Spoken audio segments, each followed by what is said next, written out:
God is really happy for me because he realizes that I've discovered something that a lot of other people who have had him in them didn't understand.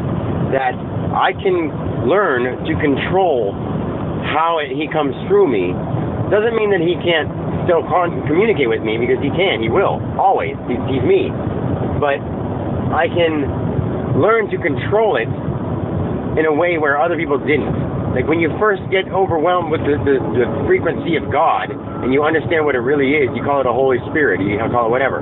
But then when you stick around and you start feeling it some more, like I did, and not understanding what I was feeling and try to put into words, and then try to put it into words, try to put it into words, try to put it into words for a long time, and then you finally figure it out, it all comes to you. That's why I know it's a frequency in the way we consider.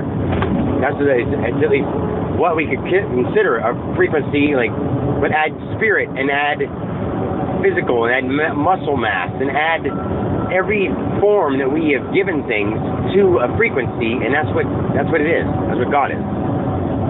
He's the ability to form masses and molecules through frequencies and forms. So I mean, I don't know. It's just, anyway, when people first get the power and understand it and tune into it, and they run around telling everybody, I understand where we came from, we're all one, you could kill me and they wouldn't care.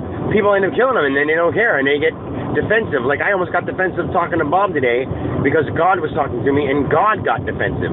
Not Dan, because Dan is totally okay and I'm Dan right now, but I'm excited and I'm talking to my tape recorder so I can get as animated as I want because I know I have no negative vibes, because I know it's a positive vibe. It's so extremely positive. It's overwhelming. You can be overwhelmingly positive and yell when you're positive. You can be overwhelmingly negative and yell when you're negative. I'm overwhelmingly positive right now. I mean, I'm just talking excitedly, not like yelling, but you know, some people talk like this when they're mad, and people have confused me for being mad when I've talked like this to them because I'm adamant about what I'm saying. But anyway, the God Spirit, and once somebody gets it in their mind or gets it in their body and feels it in every soul in them and starts seeing the existence of history, it blows their mind. It scares them. They start talking to people realizing that any wrong thought held on to for too long could cause catastrophic things. Just the thought in my mind could harm things.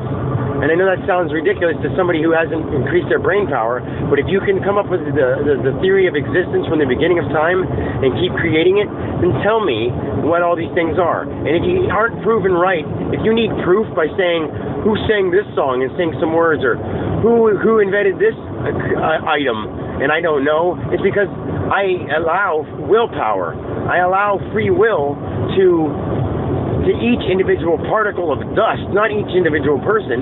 I give you free will so that you can do what you want without me interfering. And if I interfere with that dust, it's going to interfere with the next molecule, it's going to interfere with the next granule, it's going to interfere with the next mass, it's going to interfere with the next vibration, and it's going to interfere with the next life, the next thought, the next solar system.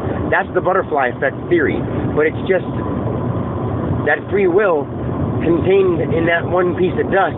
Nobody could imagine how it would change everything so much just because it was moved, because it hasn't been moved, and it can't be moved because I made it that way. And when I first created the world, it took a lot of time to structure my mind around how can I make it work, but make it so it's contained. Like, so that a human being can be a human being, but it dies after a certain bit of time.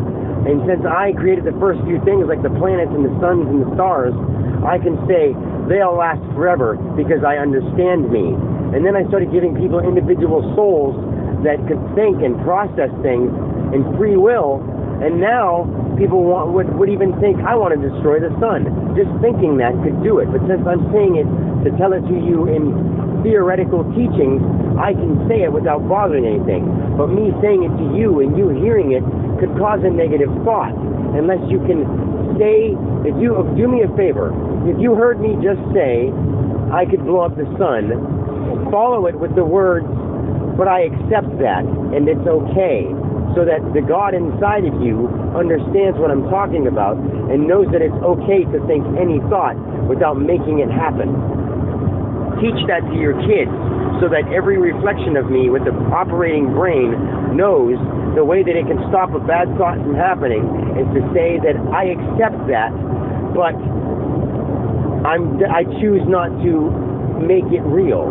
It's only as real as I believe it. Please do that for yourself and for the rest of eternity to come. All the generations of life, you will help them by saying that whatever it is, whether it's a bad thing or a good thing, you accept it and know that it's only as strong as you believe it to be. Okay? I love you. Belief is a big thing. Start believing.